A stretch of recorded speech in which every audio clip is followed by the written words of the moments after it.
La segunda actividad que realiza el Departamento de Física relacionada con los acontecimientos más recientes en el campo de la física y el mundo fascinante de esta disciplina.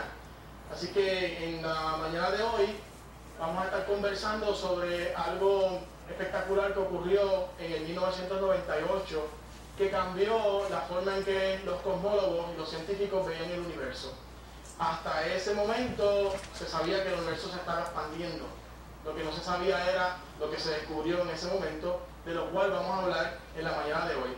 Y para eso tenemos a tres de nuestros colegas físicos de Puerto Rico. No son estos tres que aparecen aquí, los invitamos, pero algunos no pudieron estar. Están con nosotros el doctor Eric Roura, del Departamento de Física, el doctor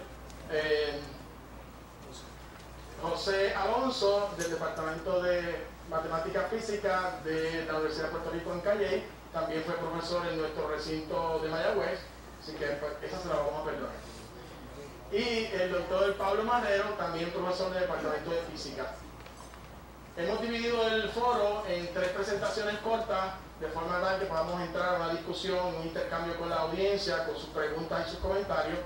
La primera parte va a estar a cargo del doctor Eric Roura, que nos va a hablar un poco de cómo era el universo antes de 1998. El doctor Alonso nos va a hablar sobre los resultados experimentales que cambiaron la manera en que se veía el universo hasta ese momento.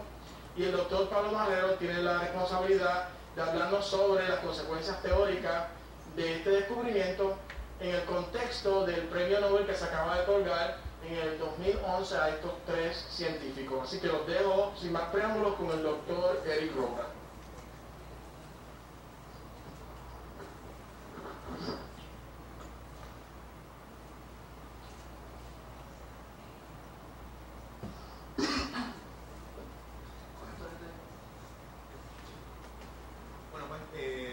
Buenos días a todos.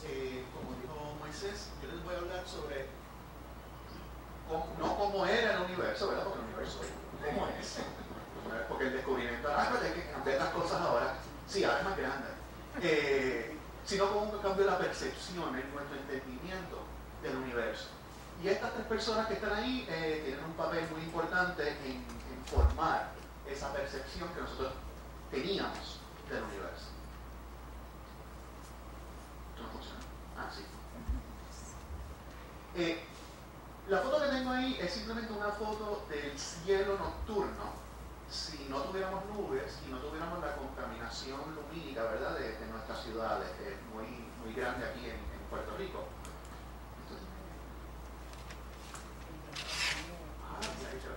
Lo que estamos viendo aquí es simplemente como una foto directamente hacia arriba, y esto es lo que nosotros veíamos de noche. Esta raya que está aquí es la Vía Láctea, y pues tenemos todos estos puntitos en el cielo nocturno, y todo el mundo se pregunta, ¿qué es eso? ¿De dónde viene? ¿De qué está hecho? Así que, ¿de qué está hecho el universo? A primera vista vemos que está hecho de estrellas. También tiene planetas, pero es una cantidad tan ínfima de lo que está hecho en el universo que ni siquiera vamos a discutirlo. El Sol es una estrella más, es una estrella relativamente común en el universo, y tenemos distintos tipos de estrellas. Algunos de esos tipos de estrellas, al final de su ciclo de vida, cuando terminan de consumir todo el combustible interno que tienen las estrellas, mueren, por decirlo de alguna manera, en una gran explosión que se llama una supernova. Esa gran explosión va a tener un papel bien importante en el descubrimiento de los físicos honrados con el premio Nobel. Si vemos el universo a una mayor escala, vemos que esas estrellas están organizadas y se agrupan en lo que llamamos galaxias. Esto que tenemos aquí es una galaxia espiral con nombre NGC 253, muy sexy. Y pensamos que nuestra galaxia, donde está nuestra estrella, tiene esa forma. Es una estrella, es una galaxia espiral. Y esa galaxia está hecha de estrellas, gas, en su mayoría, gran mayoría, hidrógeno, y pues, también algo, partículas que llamamos polvo interestelar. Si aumentamos la escala del universo, vemos entonces que el universo está hecho de galaxias. Esta foto es una foto del telescopio Hubble, la cámara del Ultra Deep Field, y lo que estamos viendo no son estrellas. Cada uno de estos puntitos o puntos borrosos son galaxias. Así que el universo está lleno de galaxias. Las galaxias están agrupadas en cúmulos de galaxia es isotrópico y homogéneo. ¿Okay? Es más o menos, están distribuidas más o menos igual en todo el universo. Esto es un detalle de la foto anterior para que vean, ¿verdad? Esto es una galaxia, esto es una galaxia, esto es una galaxia, etcétera, etcétera. Los puntos son galaxias tienen millones y millones y millones de estrellas.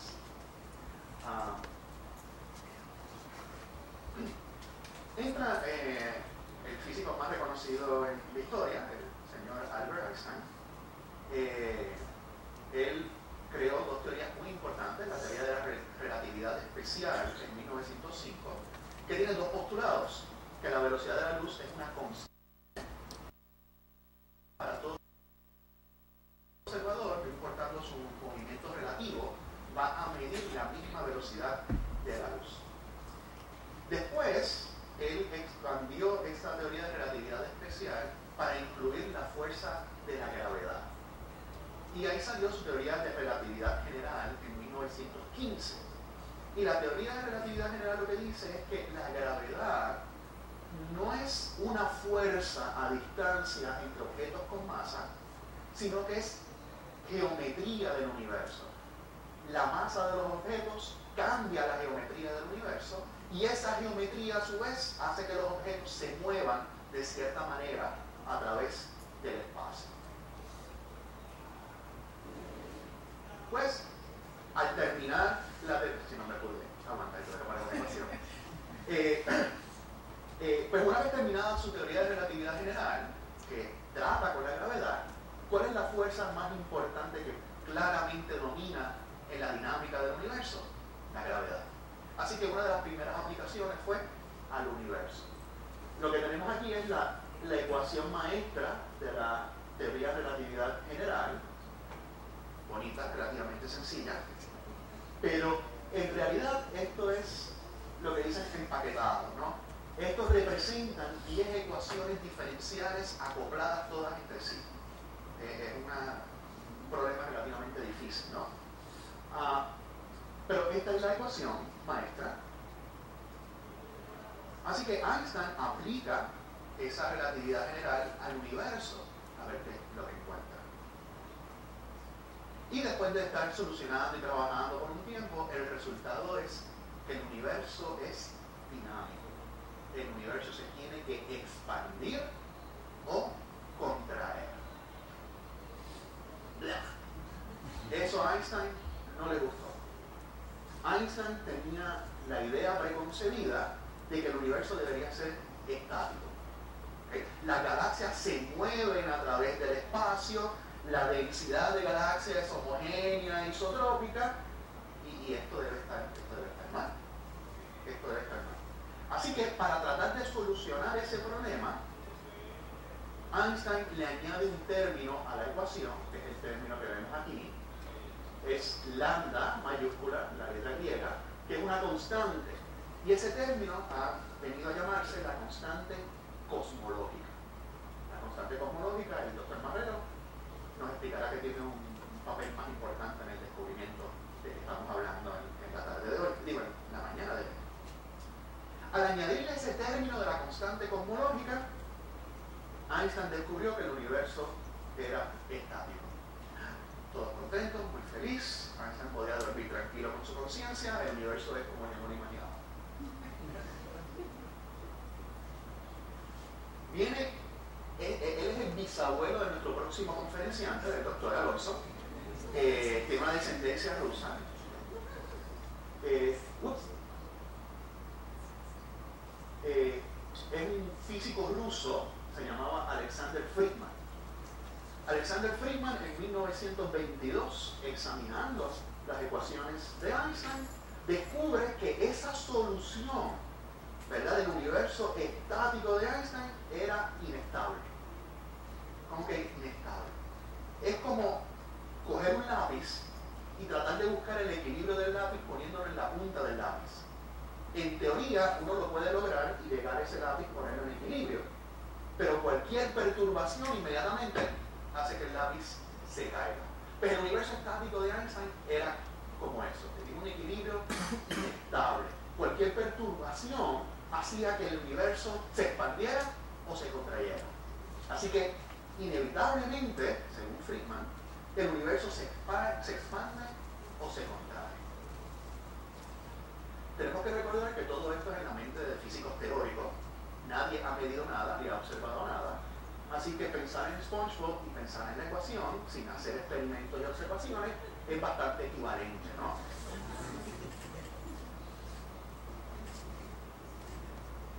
Pues bueno, vamos a hacer observaciones, vamos a medir, esa es la ciencia. Tenemos una idea, tenemos una teoría, vamos a comprobarla o desprobarla. Entra luego el astrónomo Edwin Hubble. El descubrimiento importante que él hizo a toda esta historia la publicó en 1929, y es que él descubrió que todas las galaxias se están alejando una de la otra. ¿Cómo lo descubrió? Utilizando un efecto que se llama el efecto Doppler. Creo que todo el mundo ha escuchado este efecto cuando uno está en la, digamos, en la número 2 y pasa un camión a toda velocidad cerca de nosotros. El ruido del camión cambia de frecuencia según se acerca a nosotros y se aleja, ¿verdad? Pues el efecto Doppler es eso. Cuando un objeto, la fuente del sonido, se está moviendo relativo al observador,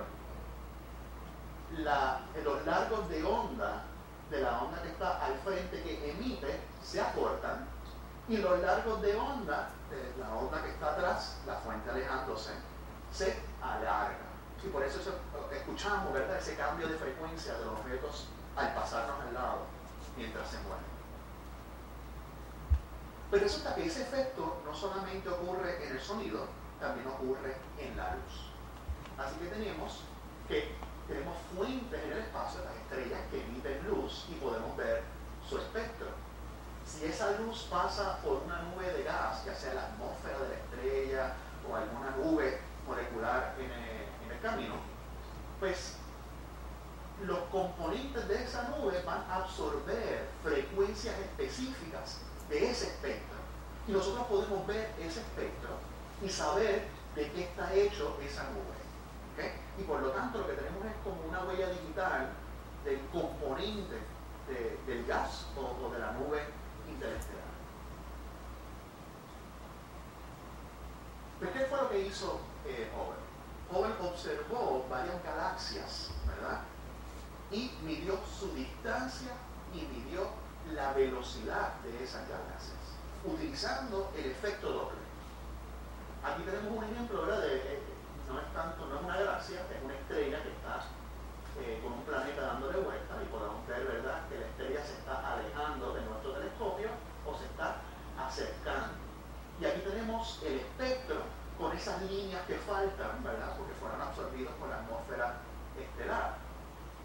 Podemos observar que cuando el objeto se está alejando de nosotros, vemos que ese espectro, aquí viene, se corre hacia la derecha, se corre hacia el rojo. ¿Okay?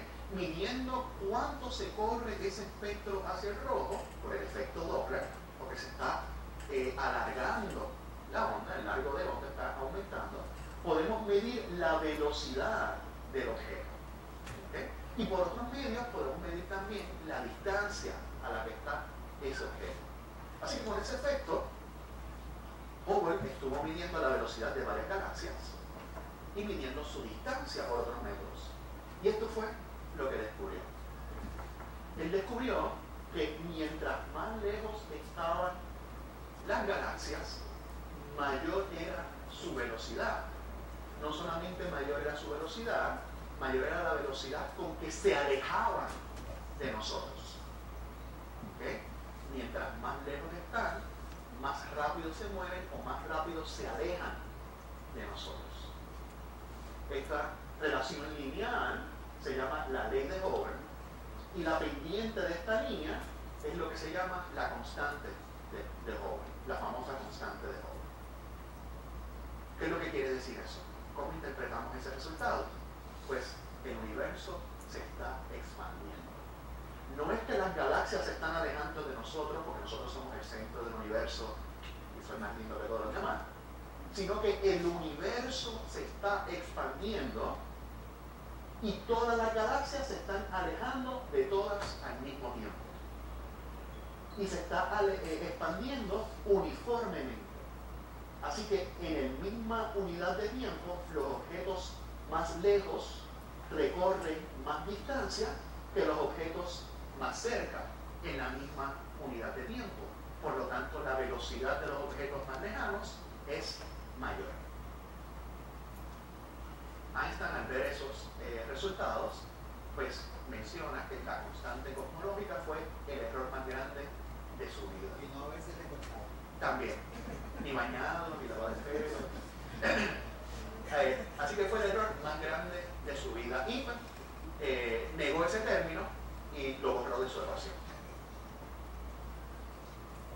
Así que todas las galaxias se están alejando unas de las otras. No es que las galaxias se mueven a través del espacio, es que el espacio entre las galaxias está aumentando. ¿Okay? Ahora, si vemos esa lógica, la podemos como darle para atrás a la película mental de la expansión del universo. Si ahora todas las galaxias se están alejando, eso significa que en el pasado las galaxias estaban más juntas. Así que en el pasado lejano, todas las galaxias estaban bien juntas una de otra, de tal manera que lo que había era un gas de partículas elementales muy denso y de muy alta temperatura. Por tanto, si todo eso era así en el pasado, de ahí es que nació la idea de la teoría del Big Bang, que ahora en el presente es una serie de televisión muy buena, por si acaso. Pero los detalles del Big Bang no entran ahora, esa es otra charla muy interesante, se ha dicho más. Bueno, la cosa es que ocurrió de este estado denso, original, de alta temperatura, que llamamos el Big Bang. El universo estaba expandiéndose de ese estado inicial, pero esa expansión tiene que estar contrarrestada por la gravedad. La gravedad es una fuerza, por decirlo de una manera, que atrae todos los objetos con masa. Todos los objetos con masa sienten esa atracción, ¿verdad?, de la gravedad. Así que la fuerza de gravedad debe estar contrarrestando la expansión del universo. Por eso, tenemos que la tasa de expansión debe ir disminuyendo. Si tomamos eso en cuenta, pues debemos tener entonces, viendo las ecuaciones de Einstein, etc., debemos tener 3 universos. ¿Okay? ¿Qué universo tenemos? Depende de la densidad de materia, de las estrellas, de hidrógeno, etcétera, que hay en el universo. Y tenemos 3 posibilidades. Lo que los cosmólogos llaman un universo abierto, que la densidad del universo es menor que una densidad crítica. Tenemos un universo plano, que ahí la densidad del universo es exactamente igual a la densidad crítica. Y tenemos un universo cerrado, ahí la densidad del universo es mayor que la densidad crítica. En los 3 casos, aquí tenemos, ¿verdad?, la separación entre las galaxias, y este es el eje del tiempo. Podemos ver que en los 3 casos, la aceleración, la velocidad de expansión, la tasa de expansión, mejor dicho, de los 3 universos van disminuyendo. En el universo cerrado, la densidad es tanta que contrarresta por completo la expansión y obliga entonces a todas las masas a volver a contraerse y tener el fin del universo que llamaríamos el Big Crunch. No el sándwich de Church, pero el choque, el opuesto del Big Bang. En los otros 2 universos, el universo se estaría expandiendo para siempre, pero cada vez más lento y más lento. ¿Okay? Así que, si eso es lo que las ecuaciones nos dicen, otra vez, si nos quedamos en las ecuaciones nada más y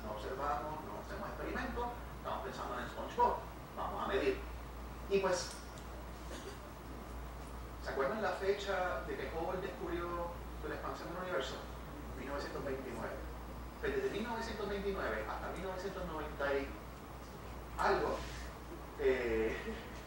han estado los cosmólogos y los astrofísicos tratando de medir esa expansión. Es una medición muy difícil para tratar de distinguir entre esos tres universos, a ver en qué universo vivimos. Y bueno, hasta aquí es mi participación. Lo dejo ahora con el bisnieto de Friedman.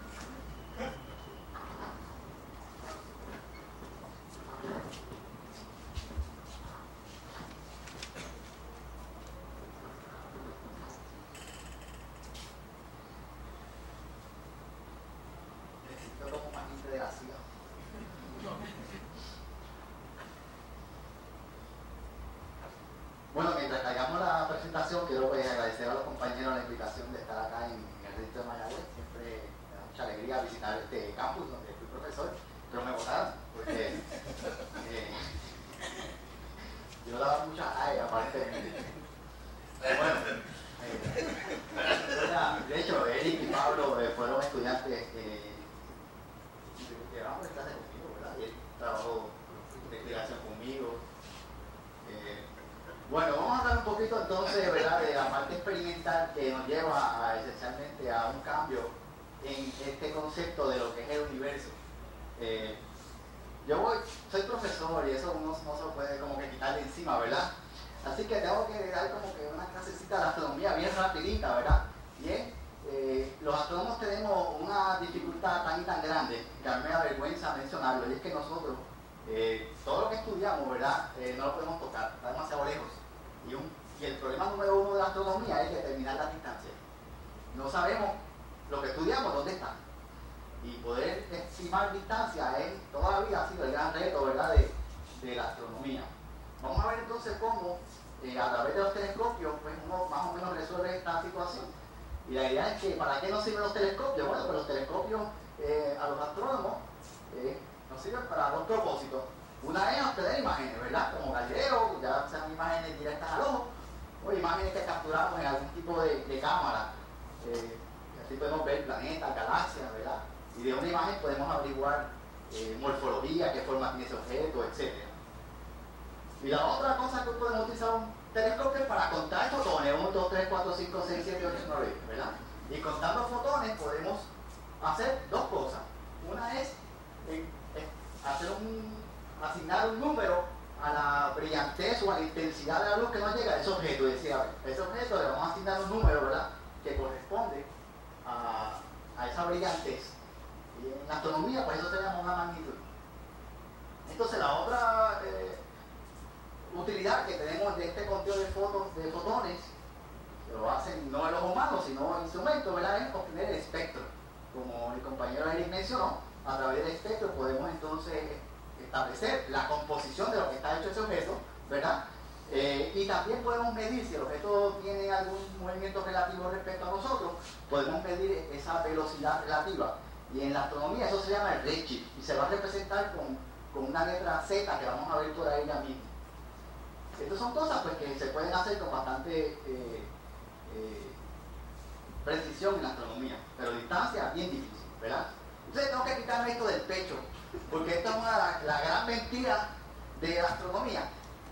Es que en los libros de física y en los libros de astronomía se publica que el año luz es la unidad de distancia que los astrónomos utilizan. Eso es falso. Y es cierto que el año luz se puede utilizar como una gran unidad de escala de distancia, ¿verdad? Pero los astrónomos utilizan una unidad que se llama el parsec. Así que no he visto un paper de astronomía que tenga año luz. Todos son parsec. Y un parsec es 3.26 años luz. Me tenía que sacar eso del pecho, ¿verdad? Entonces resulta, menciono esto porque vamos a ver alguna gráfica donde aparece este término del parsec, ¿verdad? Como 3 veces y pico un año luz. Así que Robert, no me vuelvas a preguntar qué es un parsec, ya lo sabes. Bueno, como él mencionó, ¿verdad? Hubble hace un descubrimiento que es trascendental, importantísimo, Y resulta que es un experimento de los muchos que se dan en la astronomía, que son descubrimientos un poco aleatorios, en el sentido de que él no estaba buscando ninguna expansión del universo, ¿verdad? Él estaba haciendo lo que hacen todos los estudiantes en un laboratorio, que hace una medida de una cantidad, hace una medida de otra cantidad, y grafica una versus otra, y encontró una relación, ¿verdad?, un poco lineal, ¿verdad? Esta es la gráfica original de Hubble, ¿ok? Y entonces acá está la distancia, la velocidad de la galaxia en función de la distancia, y entonces MPC quiere decir megaparsec. Así que Hubble está, al descubrimiento de Hubble en el 29, ¿verdad? El universo pues entonces tenía un tamaño de aproximadamente 2 megaparsecs, 2 millones de parsecs, que serían como 6 millones de años luz. Entonces eso es lo que sería el tamaño del universo conocido, ¿verdad? Porque hay galaxias que se habían podido medir. Yo quiero que ustedes vean esta gráfica, porque a mí esta gráfica me da vergüenza, ¿verdad? Si usted mira la dispersión de esos puntos y que Hubble se le ocurriera lo que yo hubiese hecho también, porque no hay más, como no hay más nada que se pueda hacer, vamos a tirar una línea recta, ¿verdad? Lo que sucede es que si usted es estudiante de José Roberto Doble y usted hace una barbaridad así, pues él le va a quitar un montón de puntos, ¿verdad? Sin embargo, la intuición de Hubble es extraordinaria, porque él se sospecha que es una relación lineal y entonces va a pasar los próximos 3 o 4 años de su vida mejorando esta gráfica, ¿verdad? Y darse cuenta que la sospecha que él tenía era correcta, que esto sí era algo, ¿verdad?, que era real. Y yo pues acá le menciono que esta gráfica le vio merecerle a Hubble el premio Nobel de la Física. Todavía queda como uno de los descubrimientos más importantes en la ciencia del ser humano, el descubrir que el universo estaba en un estado de expansión, y el Hubble pasó por la vida, ¿verdad?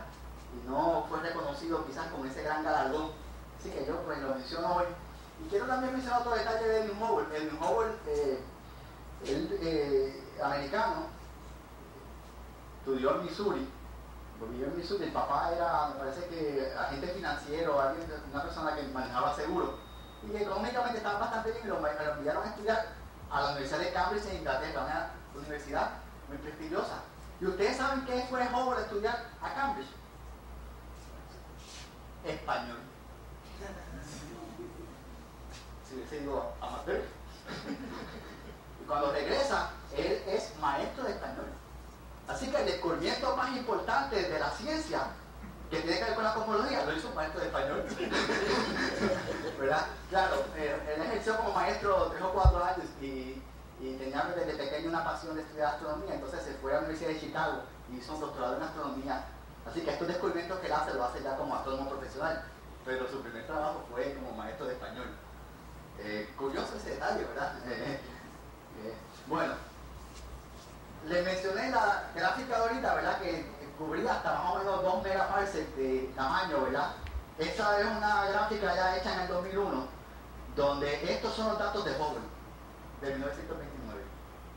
Así que Hubble la pegó. O sea, la relación lineal ya se ha extendido por un factor de más de 100 en términos de la distancia y se mantiene. Así que Hubble pudo ver esa proporcionalidad con galaxias bastante cercanas, ¿verdad?, que se cumple, ¿verdad?, a lo largo del universo.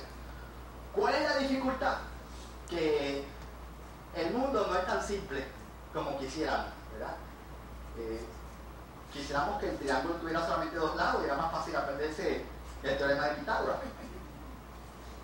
Pero lo que sucede es que a grandes distancias la masa del universo empieza a afectar la manera en que nosotros podemos medir cosas muy lejanas, y ya las cosas no se comportan de manera más o menos lineal. Y entonces, ¿qué sucede? Que ya a distancias muy grandes de 600, 700, 800 o 1000 megaparsecs, millones de parsecs, ¿no? Empiezan a aparecer una tendencia que aparentemente esta gráfica empieza a desviarse de una tendencia lineal a adquirir un poco de curva, ¿verdad?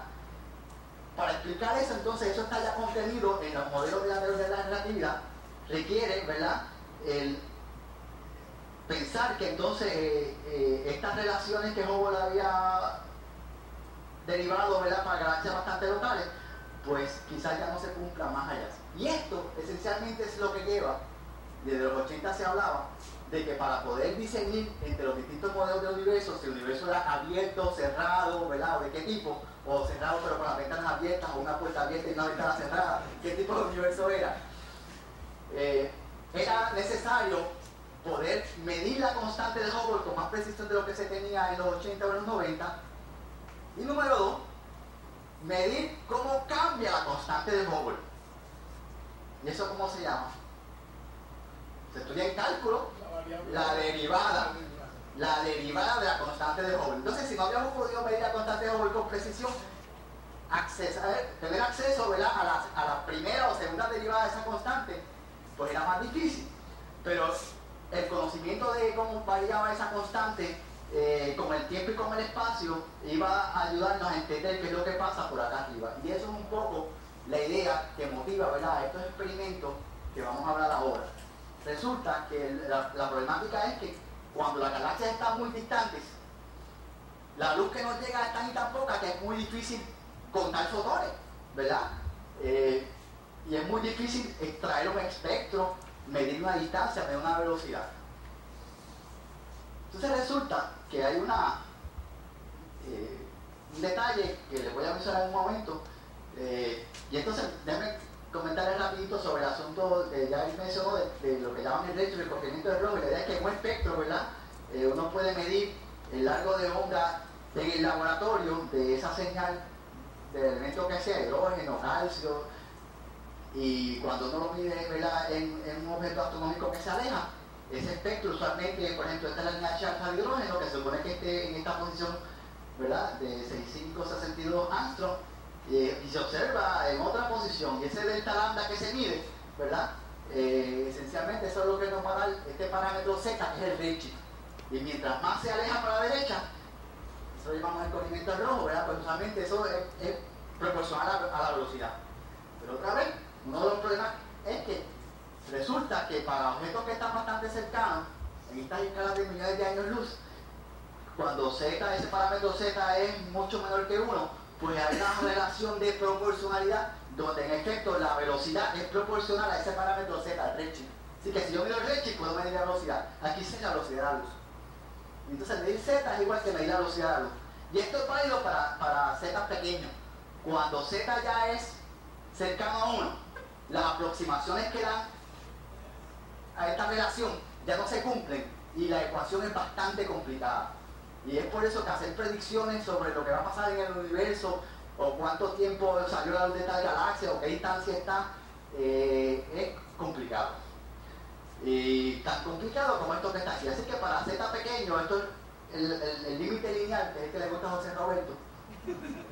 Y entonces, para caso más general, la relación entre la distancia, esto es esencialmente lo que es la ley de Hubble, ya aparecen unos términos más complicados que incluyen estos parámetros, que aquí que está entonces la primera y la segunda derivada de esta constante de Hubble. Y entonces, desde los 80 y 90 ya se hablaba de cómo hacer un experimento para poder medir estos parámetros y poder establecer mejor esa relación de distancia y redshift que nos pudiera servir entonces como patrón para medir el universo. Me encanta en Puerto Rico estuviera mejor si en los trenes la gente escribiera las ecuaciones de relatividad general.